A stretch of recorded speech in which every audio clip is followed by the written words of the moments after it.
Welcome to the Middle East Stream. I'm Marwa Osman. Mr. Hassan Rouhani is now the newly elected president of the Islamic Republic of Iran. As a former nuclear negotiator, Mr. Rouhani knows well the key issues that stand between Iran and its full reintegration into the community of nations.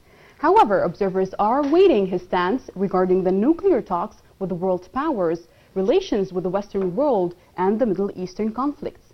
Many issues are on stake here. Will Hassan Rouhani really change Iran for the better? If so, how much change can Rouhani bring? And finally, will the regional dynamics change in the era of Rouhani? These questions and much more will be discussed with our guests. Here in the studio, we have senior researcher and analyst in political and economic affairs, Dr. Edward Sayah. Welcome, Doctor. And we will also be joined by Mr. Naveed Nasser, a political activist from the United States. Welcome, gentlemen. Thank you. Before we start our discussion, let's watch this special report together.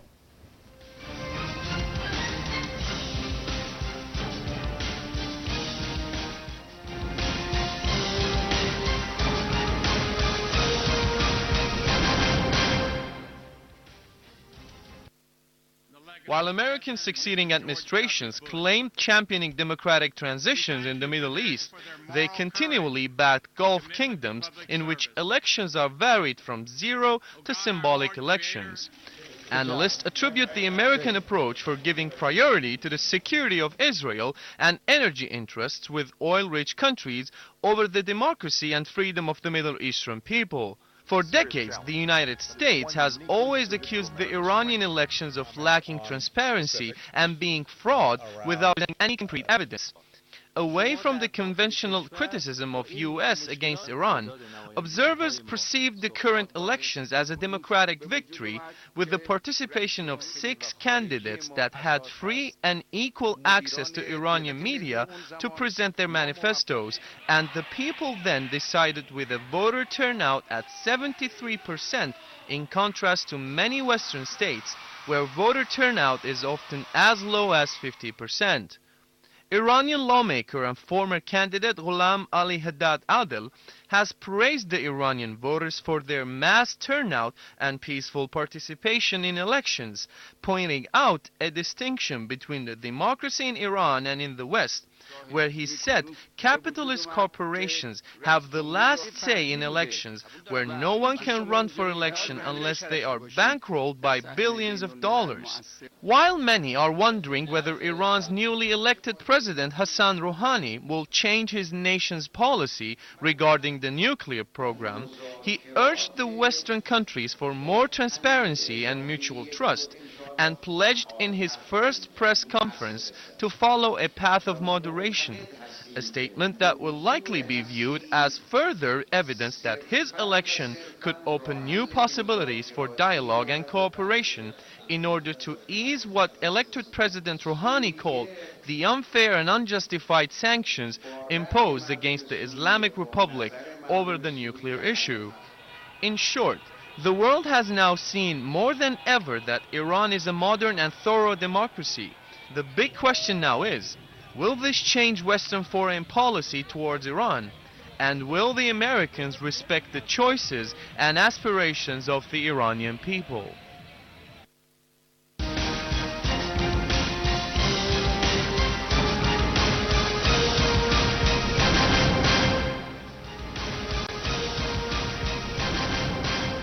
Dr. Edward, what does electing a moderate president mean for the Iranians at this point?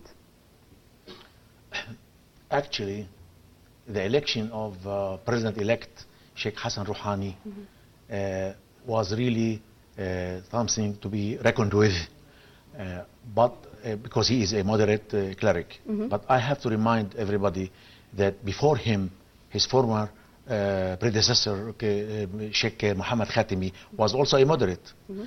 In Iran has a unique political system. In other words, yes, the president is somebody to play a role in the political system, but we have to know that the majority of powers, or political powers, are reserved for the supreme leader of the Islamic Republic of Iran.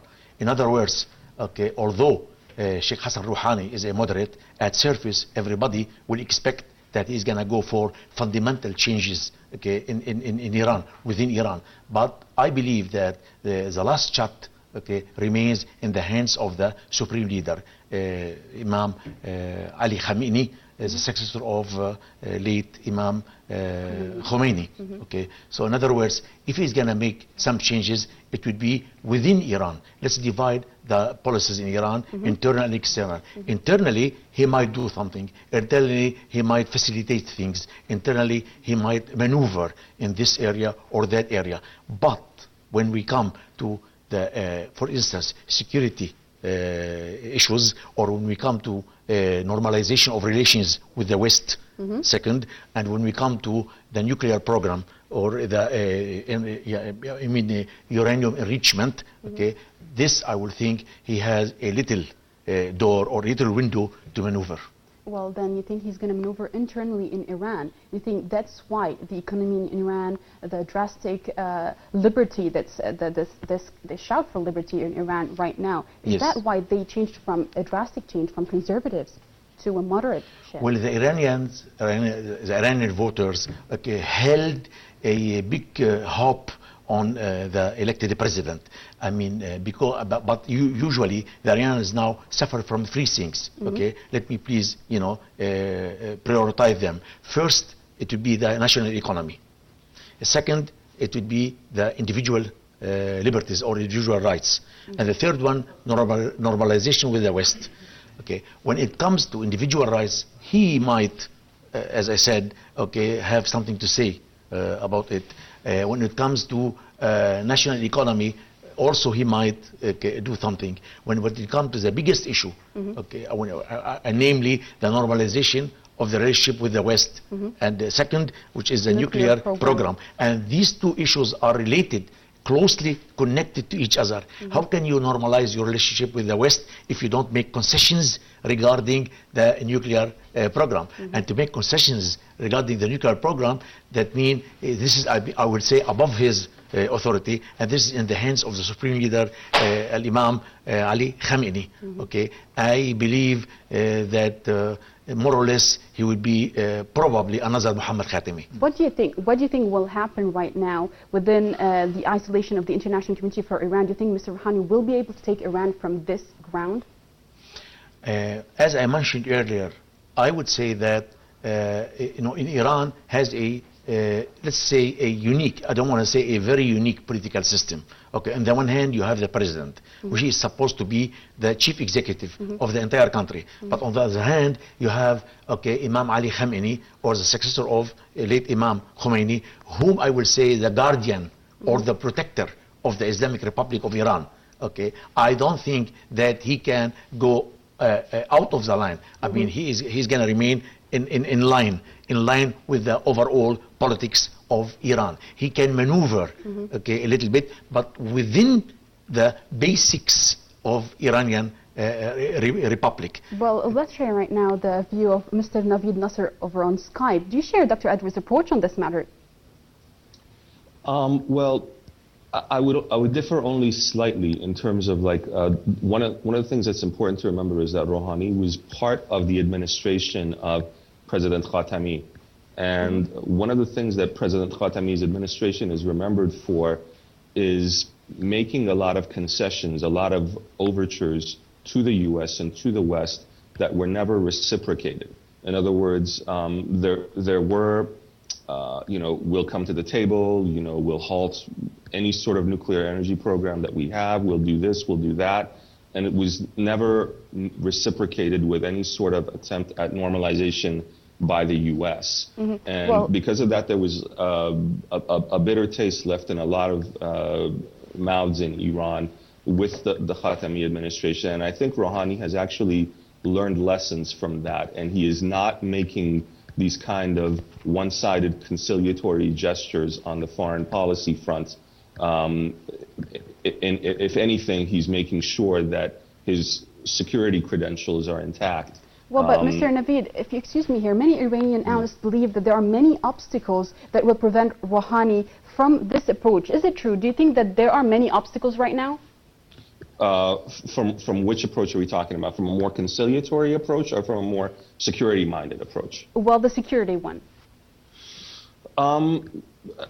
No, I don't think there are obstacles in his way to doing that. I don't think part of the whole central tenet of the Islamic Republic of Iran is that there be that Iran is able to chart an independent foreign policy. That's key to the whole project. Otherwise, if you just want another Iran that is supine and on its knees, and just like most of the other countries in the region, there's no point in having an Islamic Republic of Iran. Right here, I can see Dr. Edward nodding his head and disagree with what you're saying. What do you think about that, Dr. Edward? Well, let me name one important issue.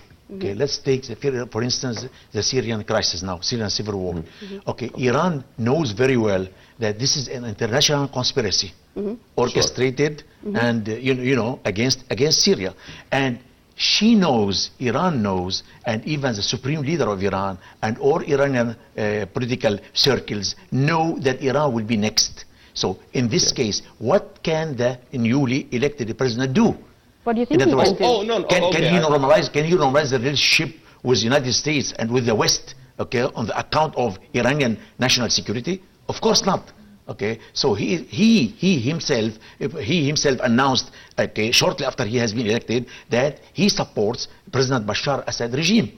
So in this case, show me the major fundamental changes that he's going to do. What do you say on that, Mr. Nabil? No, I agree. I don't think there's any disagreement here. Maybe I misunderstood the original question. What I'm saying is he's not going to he's not going to chart a fundamentally different course in foreign policy for Iran. That's what I was trying to say. If it came off some other way, that's not what I meant. In fact, you're right. His public policy, his public statements with regards to Syria, for example, have been very strong. It's not this kind of, well, no, now we're going to back off and let you do whatever you want. Exactly. That's exactly what happened at the first press conference that Iranian President Mr. Rouhani said when he broke little ground with the Islamic Republic's relations with the West by saying he actually said that Iran would welcome direct negotiations with the U.S.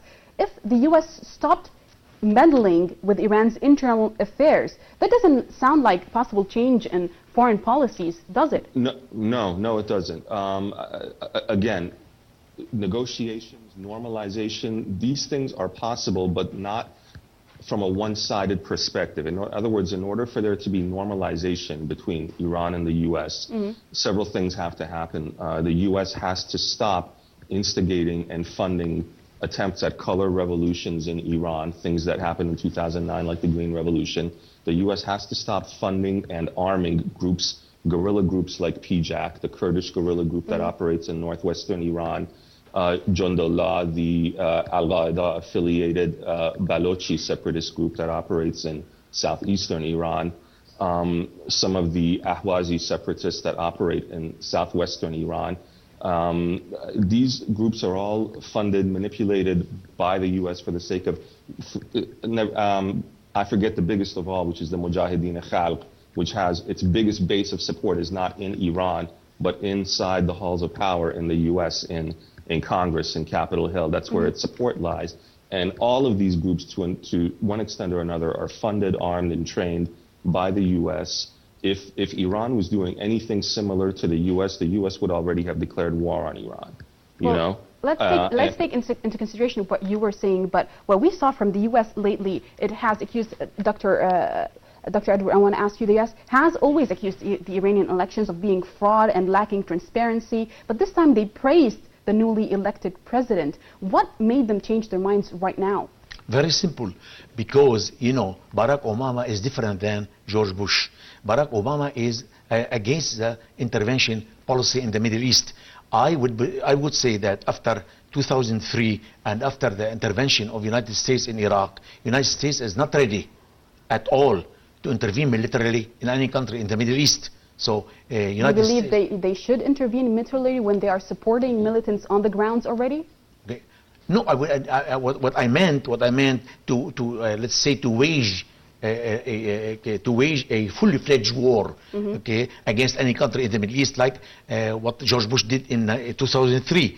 This will never happen again. at least for the time being, in the second term of Mr. Obama, Barack Obama. So I would say that United States knows that now she has a Syrian problem in hand. She doesn't want to go to another problem, okay, which is much bigger problem, which is Iran. Okay, so I would say that she is holding Israel also from attacking the nuclear plant in Iran, because she wants to know what's going to happen between it and Russia. Okay, regarding the Syrian crisis. Okay, before we go there, I wanna ask Mr. Naveed. Well, Mr. Naveed, do you think that the U.S.'s new attitude towards the new Iranian elected president has to do with the ongoing crisis in Syria? I mean, are they looking for a certain compromise from Iran on the Syrian issue? Yes.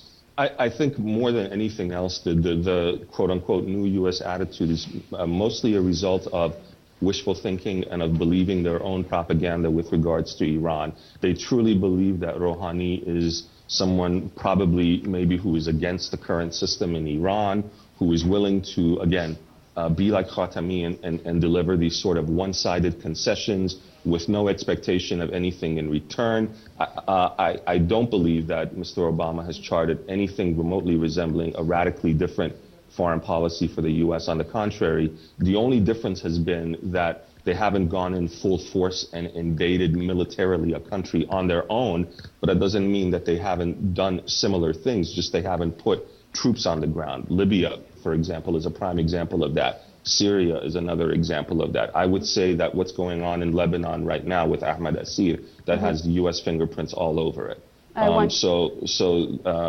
would definitely not say that the Obama administration has charted a different course in terms of U.S. foreign policy. I think they're believing what they themselves say about Iran, and they're believing the fantasies of Iranian expatriates and similar groups who are based in the U.S. And what they believe has no foundation in reality, but that's what they're approaching this sort of more conciliatory stance towards Rouhani yet. I mean, that's at least how I see it. Mr. Naveed, I want you to hold that thought right now. I want to tell you, dear viewers, we're going to take a break right now, and we'll be right back.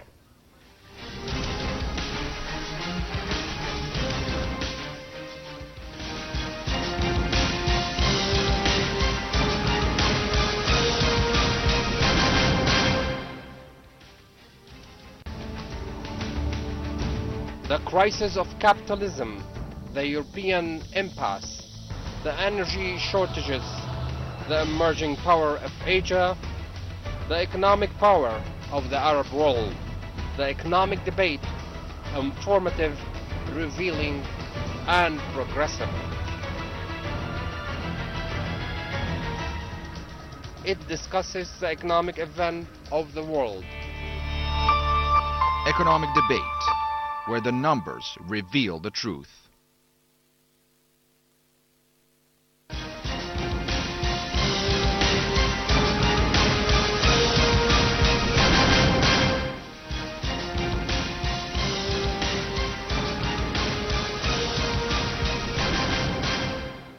Welcome back. Dr. Edward, we were speaking about the Syrian crisis before the break. I want to ask you right now, will the newly elected President Rouhani, be part of any future international conferences to solve the Syrian crisis?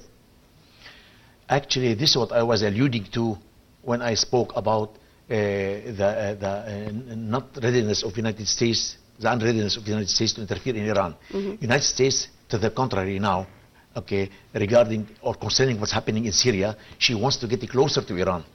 In other words, she wants to show the newly elected president, okay, the good American face, okay, hoping that Iran might be an active participant in the would-be international conference regarding Syria, and she will help solving the problem in Syria. But I would say that there are some constants that the newly elected president will never give up. For example, okay, he will abide by what Russia is doing. In other words, he's not going to ask President Bashar Assad to step down. Okay, and then he will be succeeded by by a very Islamic fundamentalist regime. Okay, regarding what happened. I mean, exactly as what happened in Egypt. Today, just today, we heard that the commander of the Egyptian army, okay, has threatened that you have only 1 week. In other words, we are not going to accept okay, what's happening in Egypt. And the Egyptian army will never fight against another Arab army. And he was alluding to what President Mohammed Morsi said regarding the interference in Syria. Okay, I would say that no, the newly elected president, Mr. Hassan Rouhani, is going to be within, he will preserve the basics of Iranian politics or foreign policy, and if he's going to do something, it will be within Iran. But when we talk about three things: first, foreign policy, national security, and the second and the third is normalization, nuclear plant. This would be reserved in the hand of the supreme leader of the Islamic Republic of Iran. And don't ever forget that the highest office, okay, is the Council for National Security of Iran, which is headed by Imam Ali Khamenei. Well, I want to ask you, Mr. Naveed, well, do you think that the U.S. will actually tell or ask Tehran to give compromises regarding the Syrian crisis before it starts the negotiating on the negotiating table the issue of the nuclear program? The U.S. can certainly ask for anything it wants. I don't think that they will, anything they say will cause the Iranian government, any part of the Iranian government, whether it's Sayyid Khamenei or whether it's President Rouhani, to ask Bashar al-Assad to leave office. I don't think there's anything they can say or do to cause that to happen. Bashar al-Assad will leave office when the Syrian people want him to leave, which does not seem to be the case right now. Certainly, perhaps the majority of Khalijis want Bashar al-Assad gone. Perhaps the majority of the supporters of the Ikhwan, the Brotherhood, want Bashar al-Assad gone, but doesn't seem to be the case with the majority of the Syrian people, and therefore there's no cause. I can't imagine a scenario where anybody in the Iranian government would do that, and I can't imagine any other concession that the U.S. government would want from Iran. You can come to the negotiating table, certainly, but not from a position of weakness, not from a position of surrender. Well, which party do you think will be giving compromises at the meeting? Whichever party has a stronger position on the ground in Syria. And right now, that is not the U.S. government, and that is not its regional allies, and that is not Jabhat al-Nusra or Jaish al-Hur. Well, Dr. Edward, do you think that that's true, that they are not the winning party on the ground, especially when the U.S. is sending armaments to these militants? What do you think is going to happen? Well, what's going to happen? Okay, Russia in return, okay, is going to send also arms and heavy arms to the regime, to the Syrian regime. So do you think more in Syria. blood will be the yes, solution bloodshed, in Syria?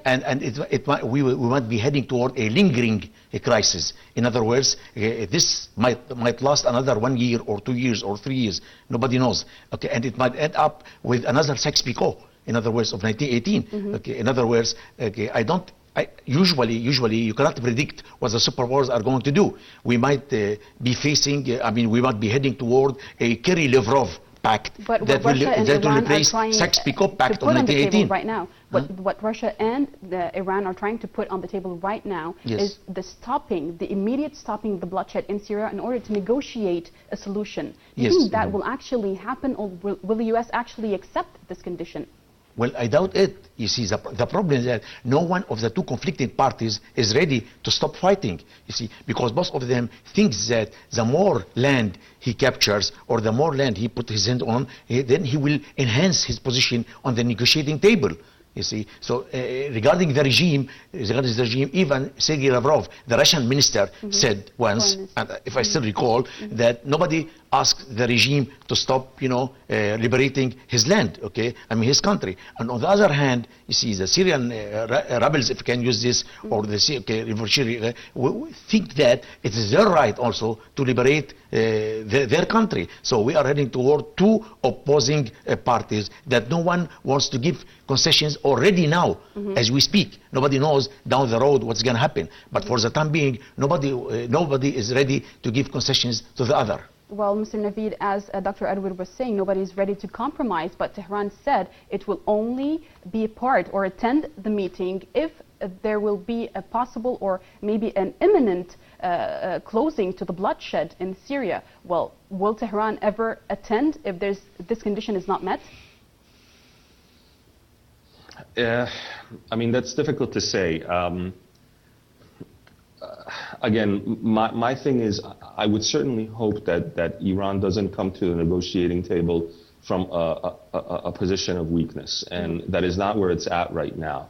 I can't imagine a negotiating process where, up to this point at least, the U.S.'s stance has been negotiations, but only when Assad leaves.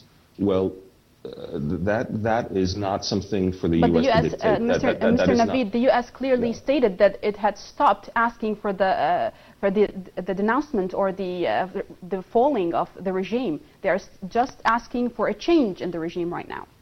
Even if it asked, he will never leave. What does that mean? But see, these are just these are semantics. What does that mean that they're not asking for Assad to leave? They're only asking for I mean, they want to change. They want to change the system through an elections. That's what they stated lately. They don't want to oust President Bashar Assad. But is that just a way of diplomacy? They want to change the regime through elections. Why are they upping the ante with regards to all the weapons that they're sending into this? Is clearly this is bogus. This is something for the sake of public digestion. This has no basis in reality. They want to change the regime by hook or crook, and they're doing it right now on the ground. And they're sending these arms now. They have like camps in Jordan where they're training these militants in how to use anti-aircraft weapons, RPGs. And by they, I mean the CIA. That's who we're talking about, is there on the ground in Jordan and in Turkey training these militants in facilitating the use of these more sophisticated armaments that are being sent to them. This is not a way to conduct negotiations in good faith. Thank you, Mr. Naveed. But Dr. Edward, the U.S. is saying it's arming the opposition or the armed militants in Syria only because Russia and Tehran are arming the Syrian government. Can that be even an excuse? Let me first commend Mr. Naveed, and I would strongly agree with him. Okay, in other words, they publicly say something and implicitly they do another thing. I would say no, the United States is not arming the rebels or the opposition because Russia is arming the regime. Okay, I would say that there is a missing link. Let me say it clearly. Okay, I have some doubts that the superpowers, namely Russia and the United States of America, okay, like to change the structure of the Middle East that was set as early as 1918 with Sykes-Picot, 1918. Allow me to say this. And in their mind, they say that, well, let's divide the Middle East. Probably Russia thinks that she wants to reach the warm water. Okay, the one that, the issue that Peter the Great dreamed once 300, 400 years ago. And there is no angels in this planet. In politics, everything might goes. I mean, why don't we say that Putin and Obama might strike a deal under the table, dividing the Middle East, with Russia taking, for instance, Lebanon, Syria, Jordan, Iraq, and Russia and Iran. Talk. Okay. Mr. Naveed, what do you think of this kind of plan? And the rest for the United States. Mr. Naveed, do you agree with Dr. Edward? I'll say this, we haven't seen indications of that sort of thing yet when it comes to Russia. Russia has dealt with Iran, with Syria in good faith. It has not attempted to unilaterally impose its will on its allies in the region, unlike the U.S. So we haven't seen that yet. And also in the U.S., I mean, it wasn't that long ago, it was I think in 2004 when there was, in a military journal, there was a map that was published discussing how the Middle East should be redivided. And the map clearly showed, for example, Iran, Balochistan, Kurdistan, Ahwaz, all these areas being separated from it, Iraq being divided between Shia, Sunni, and But I mean, they surely Kurdistan. took into consideration the Moscow attitude towards that. How would they think about this plan without speaking with Moscow first? That's not even possible. How would the U.S., without even speaking to, the U.S. and Russia do not exactly have a very conciliatory or friendly relations and haven't had for a long time. I would say since 2002 or 2003. Pretty much the Orange Revolution in Ukraine cemented the animosity between the current Russian government and the U.S. government on foreign policy fronts. And Russia is increasingly feeling itself being surrounded by NATO. There's a great deal of hostility there. The idea that the U.S. and Russia would be cooperating on something right now just strikes me as extremely unlikely. Extremely unlikely. Well, the animosity there seems very real. Well, regarding the plan that Mr. Naveed spoke about, do you think that Moscow and Tehran will just sit and watch what's going on, or will we just swim? Moscow? Moscow and Tehran. He's speaking about a plan that the U.S. is making to divide the Middle East. Well, they are the biggest allies in the region, and they wouldn't just sit and watch. What would they do? Let me say a very important point. I think it's in balance. It's not the fate of the Syrian regime. In balance, it is the fate of all minorities in the Middle East. Okay, let's not hide behind our finger. You know that the level of hatred has reached between Sunni and Shia, okay, to a unprecedented level, and this is all provoked by the outsiders, provoked by the West. Okay, we never witnessed something like that in the Middle East.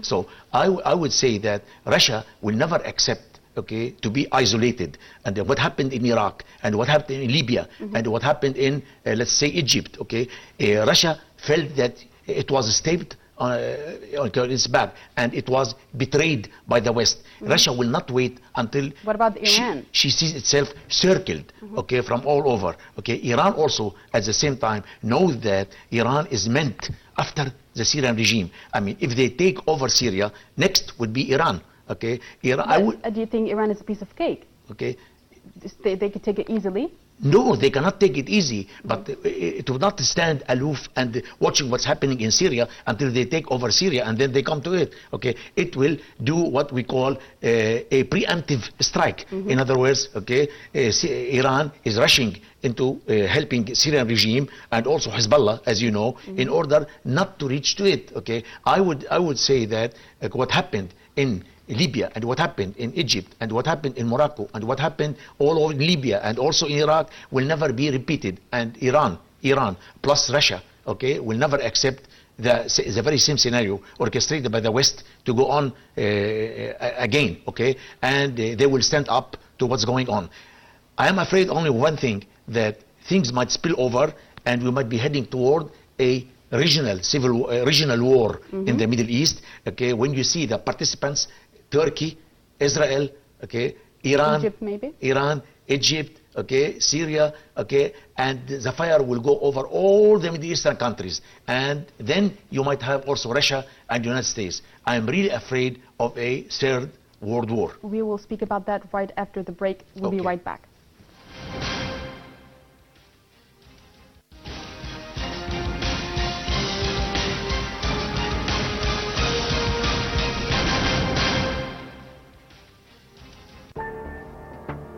Pollution and climate change, medicine manipulation, genetically modified food, the destruction of wildlife, and corporate exploitation. These are all part of a new terrorism threatening our future. Eco-terrorism, global awakening to a world under threat.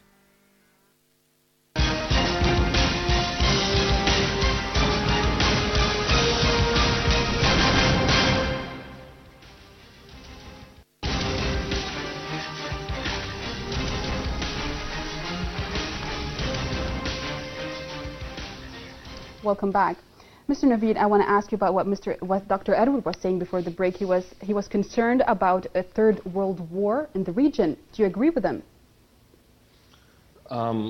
Under other circumstances, perhaps I would say that kind of language is overblown, but I don't feel, given what's going on in the region right now, given the players that are active in the region, I don't think that it's overblown. I think there is a chance, if people don't take a step back and realize what's going on, there is a chance for such a conflagration, at the very least a region-wide conflagration.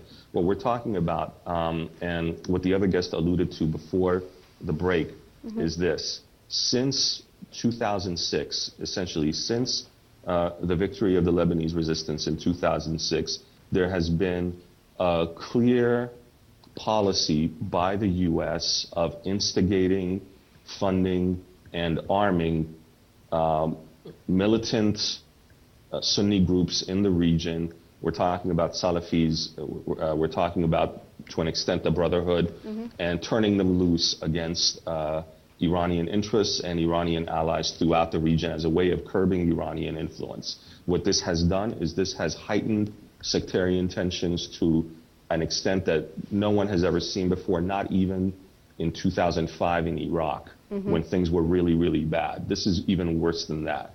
And this is this genie that has been let out the bottle. Who knows how long it will be before it's put back in. But I would like to direct viewers of this show to an article that Seymour Hersh wrote in The New Yorker in 2007 entitled The Redirection, which really clearly spells out this U.S. policy. He even mentions Fatah al-Islam by name, which is a group right now that's playing a key role in what's going on in Lebanon. Right back then, it was only Fatah al-Islam that he mentioned by name, but now, obviously, we're talking about Jabhat al-Nusra, Jaish al-Hur, all these other groups, including the groups that are active on the ground in Iraq, who are part and parcel of this redirection policy of the U.S. If we want to survive, if the people of the region want to survive, if they want to maintain a shred of dignity, of freedom, they have to see through this and not fall for it. Unfortunately, I'm not optimistic with regards to that. Okay, thank you, Mr. Naveed. Dr. Edward, another hot topic right now between the U.S. and Iran is the Iranian nuclear program. The U.S. clearly states, in every chance it gets, that it has profound worries concerning the Iranian nuclear program. Do you foresee any imminent solution to this matter? No, not at all. I would say that Iran is going to continue its program. Iran will never retreat or will never go back on this program. Iran strongly believes that it's her right to develop a nuclear power. Okay, let me say one thing. Okay, you have Israel. Israel got also a nuclear bomb. Okay, you have Pakistan. Why should Pakistan have a nuclear bomb and Iran not? And after the provocation of Sunni feelings against Shiite feelings, okay, Iran would be more keen to stick to its policy of producing a nuclear bomb. But Iran clearly states with the tongue of Imam Khamenei that it will not produce an atomic bomb because it's against the Sharia law. With all my respect to the supreme leader of Iran, okay, I would say that he is I mean, of course, he is a good clergyman, a cleric man, and but at the same time, he is a sharp and shrewd political figure. Okay, I would say that he has to say this. But in my opinion, okay, why should Pakistan have a nuclear bomb and Iran doesn't have a nuclear bomb? Do you want Iran to wait until it's hit by Israel, or it's hit by Pakistan, or nobody knows who, in order to, okay, Iran has to secure its border. Iran has to defend its national security. And if things continue like that, Iran is going to continue enriching the uranium. And sooner or later, you're going to see a nuclear country called Iran. Well, Mr. Naveed, how do you think President Rouhani will take matters into his own hands? Will he take matters into his own hands in this nuclear program issue, or will it just stay the same? You mean, will he come to the table with conciliations? Well, they are actually on the table with the P5+1 talks, but will they give anything new to them? No, I don't think so. Not unless there's something reciprocal coming from the other direction. You know, for example, a good start would be to remove sanctions against Iran, the kind of sanctions that have been imposed now for 30 years, the same similar kinds of sanctions that have been imposed against Cuba. That would be a good start. If that happens, maybe, but I think it's a greater chance that, you know, we'll see cows fly or something like that than those sanctions be lifted against Iran. Well, we did read in a couple of months now, we did read that the EU is ready to pull the sanctions off from the Iranian economy, but the U.S. stood by its stance. How could that be obtained? How could that be? I'm sorry, I didn't catch that last thing that you said. How can they obtain taking off the sanctions of Iran if the U.S. is not ready right now? The EU is certainly a lot more conciliatory and a lot more willing to engage with Iran than the U.S. is. The U.S. is, I don't know what scenario will happen before the U.S. is willing to engage Iran as equals, as partners. It just doesn't seem like, no matter who's in charge, no matter who the president is, it doesn't seem like the U.S. is interested in dealing with equals on the international front. It would rather deal with subservience, with slaves. Qatar, Saudi Arabia, Turkey, for example, than Iran. That is exactly what I want to go into right now with Dr. Edward. Let us talk a bit about the Iranian relations with the Arab world, in particular Saudi Arabia. Do you think fostering relations with Saudi Arabia is possible, taking into consideration the turmoil in the region? Well, actually, you know that there is a stiff competition between Qatar as a country and Saudi Arabia. Okay, you know, Qatar is considered to be a rival to Saudi Arabia, and Saudi Arabia doesn't like the role that Qatar is playing, or the role which is playing and supported by United States. Okay, and she thinks that this role is much bigger than Qatar area. Okay, and then United States is trying to foster its relationship with Iran in order to make a counter attack to what Qatar is doing, you see. And Saudi Arabia, as one of the biggest countries in the Middle East, you know, after Egypt, okay, at least in terms of population, is very much afraid. Of politics. Is very much afraid of the what's happening between Shia and Sunnah. And let's not forget that in the eastern province of Saudi Arabia is a lot of Shia. Okay, and she's afraid that the fire might, be extended to it. Okay, and then it actually has extended a bit, and they are trying to. But it's it's a lesser level. Okay, so she's afraid that everything might blow up all of a sudden. So you do foresee some good relations between Iran and yes, okay. And let's not forget, why do you think that Emir of Qatar, is stepping down and letting his son to take over? Why and is Hamad that? bin Jassim is also leaving. I think Al-Qusayr battle has decided their fate. What's happening in Syria, made them feel that they failed. And when you fail, you have to pay the price. Okay, and I believe that this is what's happening. But let me, before I forget, I am really pessimistic about the situation in the Middle East. I would share Mr. Naveed, his feeling. I am very pessimistic about what's happening in the Middle East, and I think that if what's happening in Syria is not to be contained, very quickly, it might spill over, and we might be heading toward a fully fledged regional war in the area, and nobody knows. But I will, if you allow me, I will touch. I want to touch a very important issue. I would call the Palestinian cause, which is forgotten by everybody, even by all observers and scholars. I want to give you the right to speak about that, but first I want to ask Mr. Naveed that, do you agree with Dr. Edward about that the case that the Kingdom of Saudi Arabia is not pleased with what Qatar is playing right now as a role in the Middle East?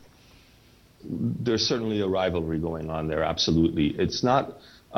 they have similar goals and interests, but they each want to be a little above the other. That's what's going on.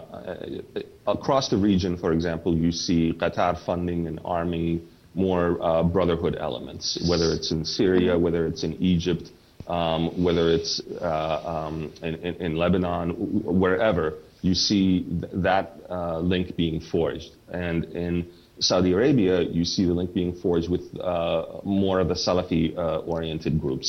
And so there is definitely a rivalry between the two. But the goals, at the end of the day, are very similar. It's just that one prefers to be ahead of the other. So you don't foresee any positive relations between Iran and Saudi Arabia anytime soon?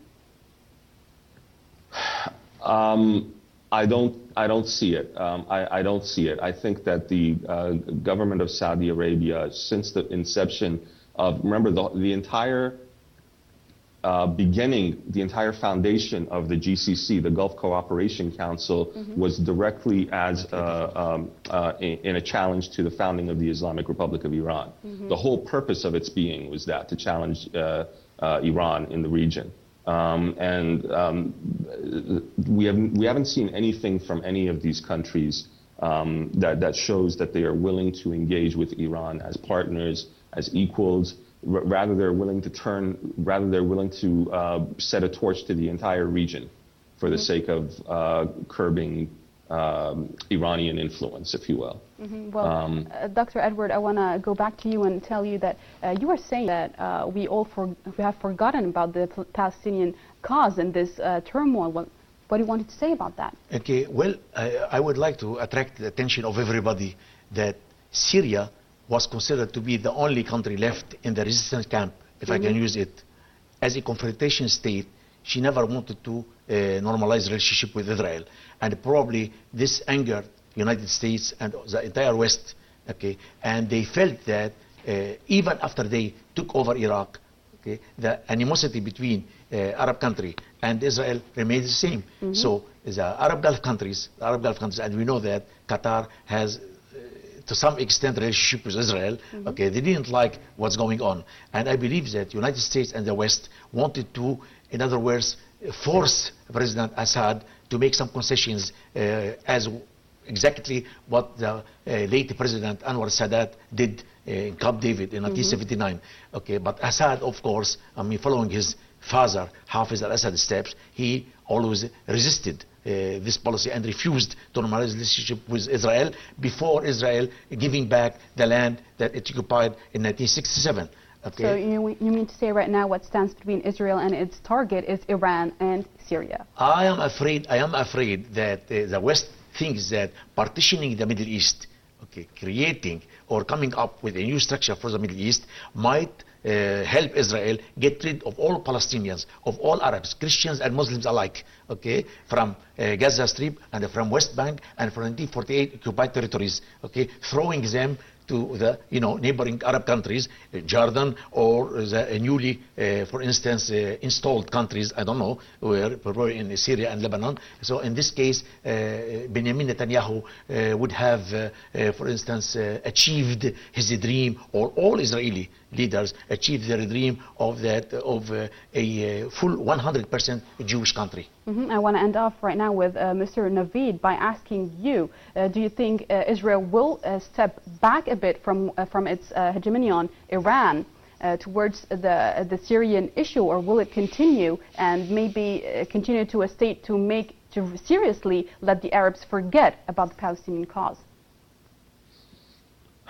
I think Israel has been playing it very shrewd the last couple of years, has not taken that many public stances with regards to Syria. We have seen, for example, Israeli weapons in the hands of the Syrian rebels. So we have seen that they have direct contact and involvement on the ground, but they just haven't publicly, the Israeli government has not come forward and said that it's taken a stance on this issue. But it's clear that what's happening now, and I think your guest is right, I think the Palestinian cause since the beginning of the Arab Spring has been forgotten, has been pushed to the side, and I think all of that is very deliberate. And it seems that Iran is the only, or mainly the only country that speaks on behalf of the Palestinians right now. Yes, and unfortunately, good feelings towards Iran right now are not very high across most of the Arab world, and this speaks, I think, to the success of the overall approach of the West and its regional allies with regards to Syria. And, it's worked. It's worked. I mean, people have, for example, Morsi uttered a couple of words during the crisis the last crisis in Palestine in the fall of this past year. Just a couple of conciliatory words while he was at the same time demolishing and destroying the tunnels connecting Gaza with Egypt. But those words, for example, rang out clear across the Arab media, at least in much of the Arab world. Oh, look, the Ikhwan is on our side and this is great. Meanwhile, all of the actual arms on the ground in Palestine that the resistance was using to fight Israel, all of them came from Syria and Iran. Okay. And this went completely unacknowledged I want for the to thank most you. part. I want to thank you very much, Mr. Naveed Nasser and Dr. Edward Sayyah for being with us. And until next time, keep watching.